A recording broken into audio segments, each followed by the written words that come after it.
Anyway, welcome, and I'm very glad of your company. I need you to lean on. Fabulous to see top matchmakers Brian and May on today. Are they going to be singing If I Were a Rich Man from Fiddler on the Roof? Look, stop it, Pearly Queen. It's master musician Brian May and soaring soprano Kerry Ellis. A musical treat indeed. I'm thrilled to say that I have some very distinguished musical guests, even as we speak, sitting very close to me. And Bamboozled says, lovely to see top West End star Jessica Ennis on your heptathlon today. Can you ask her to sing The Ring of Kerry? No, this has been deliberately obtuse. Who have you got on your show today? Who have you invited in to play? Oh, go on, tell us. Is it Kerry Ellis and guitar master Brian May? Surely is. It may be. Both here. How nice to see you both again. Good to see you, Terry. The last time we worked together, I think, was in the Union Chapel. Indeed, in the bitter cold. In the bitter cold. It is nice and warm here. In fact, it's not really. It's the fact that it's the size of a matchbox, and there's about 20 people in here. Loads of room. Loads of room. Cosy. So tell us all. Hold nothing back. This One Voice, this new single, what's that about? Well, it was brought to me, actually. It was written by Ruth Moody of the Waylon Jennies. And the Waylon Jennies are an American country band.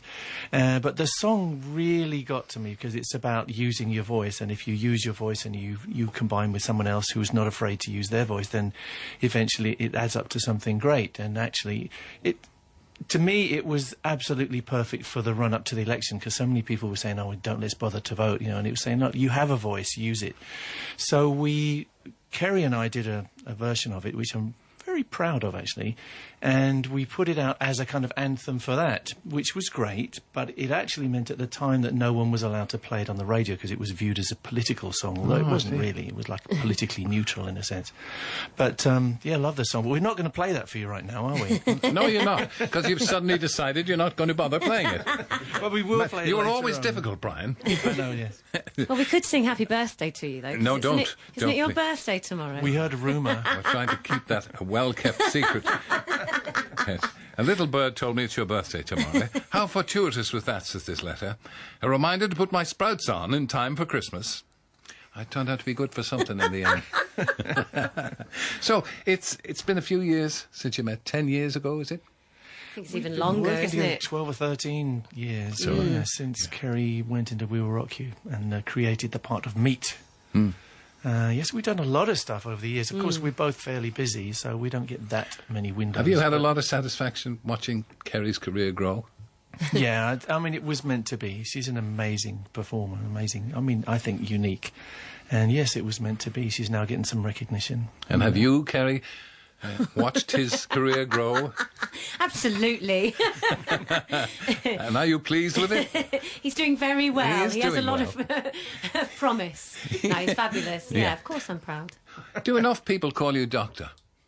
Not enough, I find. Not enough, really. You know, you work so damn hard to get to be a doctor. You do not want to be called Mister. Well, excuse me, a PhD in astrophysics. You should be called doctor. Well, I think so too. If people say, I've got a terrible problem with my knee, Dr. May, so it all becomes pear-shaped at that point.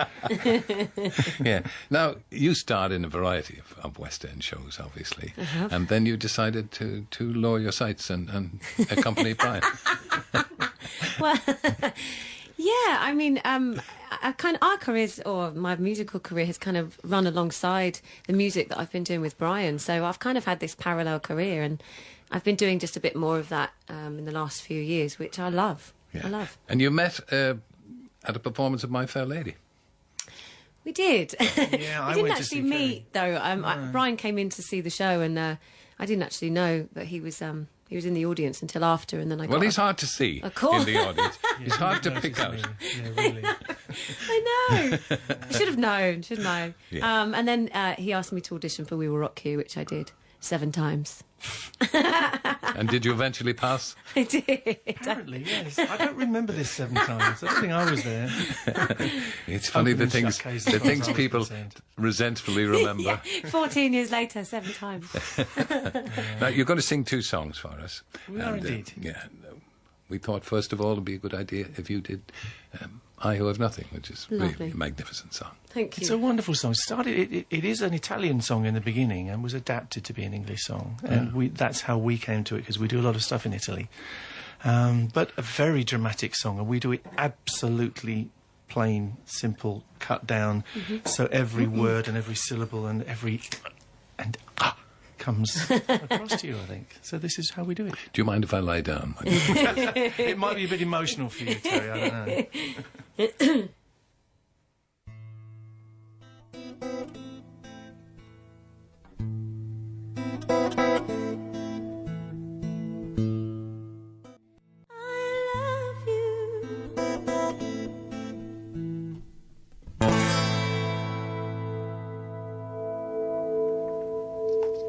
Do you mind if I can continue lying down? That was sensational.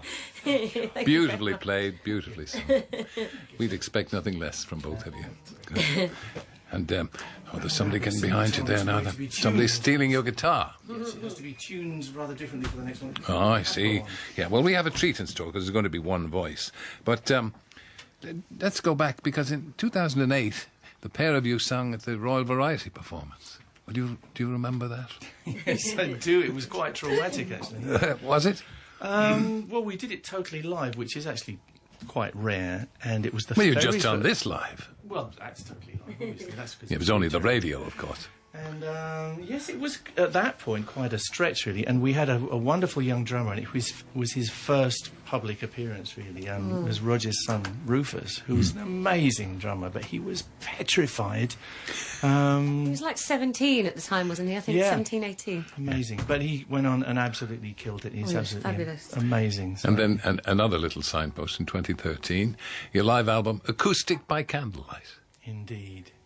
Yeah, we discovered we were doing a lot of big stuff with big orchestras and big bands and stuff. And then in working on songs in the studio, we generally started off just with an acoustic guitar and voice, sort of mapping them out. And we discovered we liked them that way because they seem to come across very strong, like the song we just did. It's so pure, there's so little going on, that the song really comes forth in a very clear way, I think.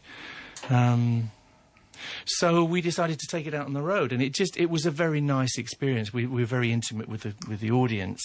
We had candles and Little video screen. video to show to make some points, and we were actually doing it for Born Free as well. So there was a nice element to it of animals, because we both do a lot of work to try and give animals a voice.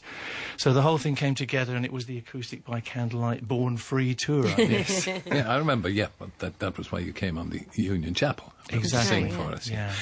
We'll be seeing you. Will you flee, Brian, and get back on the stage? Well, I was recently I did a little stint in Cats. I took over the lovely Nicole Scherzinger, and I did a quick stint in that, which was fabulous. And I dropped back into Wicked for 3 months quite recently as well. So, it's kind of nice to drop back in when they need me. But I'm loving doing this. In the end, you come fleeing back to Brian. I do.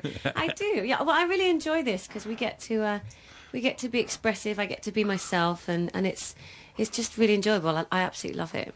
Can I just ask, Brian, where did you get the T-shirt that says that says geek? It came from NASA. This is a sort of spoof on NASA, and the guys, I guess it's a way of sending themselves up. Instead of have the blue thing with the orbit on it. Yes, Instead of of saying NASA, it says geek, and it tickled me pink, and I thought it was funny. I just spent some time with the New Horizons guys who sent the probe to Pluto, and it was just magnificent, fantastic fun. Of course, they're all rock stars these days. All these astronomers and astrophysicists all play guitar. So we had a brilliant time in Laurel, Maryland. Do you still take an interest, obviously you do, in astrophysics? I do a lot, yes, and it was great they invited me. I was quite shocked, actually, but they invited me as a sort of collaborator, which was great. And I was able to put together the first ever stereoscopic picture of Pluto. You see, when we were kids, it was a dot in the sky. Nobody had any idea of what it looked like. Suddenly you have these wonderful images coming back from the New Horizons probe as it scuds past it at 31,000 miles an hour. And I was there when these images came in and was able to put a couple together. So it was a real thrill for me. And now we've got a matching planet, some 25 million light years away. They keep saying this. I don't think it's really a matching planet. You know, everybody jumps on these things. Oh, there might be life there, but you know, so far, no. You know, so far, you don't really see that. Do you think we're alone in the universe? You know, I'm probably going to be very unpopular for saying this. I think it's possible that we are alone. I think it's possible that the life event was a one-off. And there's this thing called the Drake equation, which has all different components to it, the probabilities of things happening. But one of the probabilities is actually a molecule of DNA spontaneously creating itself. And that's a very, very, very low probability thing. So nobody knows. Yes, there's billions and billions of stars in the galaxy, probably billions of planets, but nobody really knows for sure. So we don't know if E.T. will phone home. No, there might be another Terry Wogan in another universe, but we don't know this. We just don't know, as Patrick was saying. We might be very lucky. There wouldn't be a doppelganger. So tell us, one voice, you're going to do this for us now. This is going to be a new single. Yeah, it's a single. We love it. And I think the song's rather beautifully put together. It starts off with one voice, then two voices to show what happens when two voices sing together, then three voices in harmony, which is something special. Hang on, and then it's all of us. And we have We're just surrounded, yes. We brought this enormous choir with us, Terry. Terrific. Yes, of course. And it's about using your voice, and your voice can be heard. Your voice can make a difference. Who are our choristers here? Kimberly, Emily, Anna. Jay. We look forward to hearing it. It'll be great. Thank you. And on the keyboard. Hidden in Mr. a Jeff corner. Leach, who is an absolute genius. Hidden in a corner of this huge studio. Yeah, we rescued him from Strictly Come Dancing. Everybody needs to be rescued from that. One voice it is, then. See if we remember how to play this then.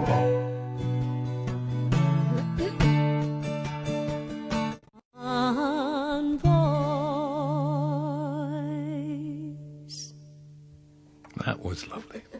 Really lovely. Hurrah! Thank you. Kerry Ellis, Brian May, assembled choristers. Pianist, everybody. Thank you. Thank you very much. That was terrific.